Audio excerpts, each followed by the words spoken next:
சீமானை பொறுத்தவரைலாம் பார்த்தீங்கன்னா, அவரு தேர்தல் நின்று ஜெயிக்கிறது கஷ்டம். ஆனா மத்தவங்கள தோக்க அடிக்கிறது அவருக்கு சுலபம். ஏன்னா தொகுதியா போய் காலைல அந்த டாக்டர்லாம் மருந்து எழுதி குடுப்பாங்களா?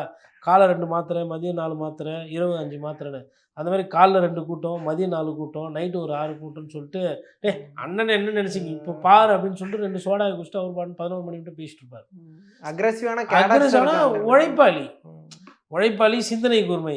பட் என்னன்னா தொலைநோக்கு பார்வை அவருக்கு குறைவு. நம்ம போய் சொன்னோம்னா, "ஹாஹா என்னப்பா இப்ப 2% ஏறிட்டே வரேன்னா, இது 3வது தேர்தலா அண்ணனுக்கு?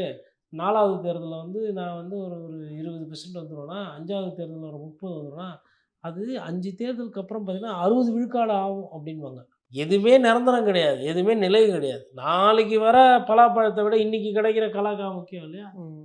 அதனால அவரோட போக்கு எப்படி இருக்குன்றத பார்க்கணும். அவரு கூட்டணின்ற முடிவு எடுத்தாருன்னா, அவரு வந்து துணை முதல்வரே ஆயிருக்கலாம் அவரு.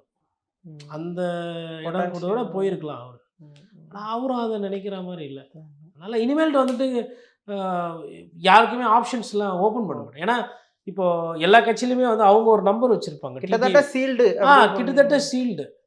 இதுக்கப்புறம் டிமாண்ட் எல்லாம் வந்து குறைஞ்சிரும். இன்னொரு ஒரு 10, 15 நாள் பேசுவாங்க. அதுக்கப்புறமா பேசுறதே நிப்பாட்டிருவாங்க.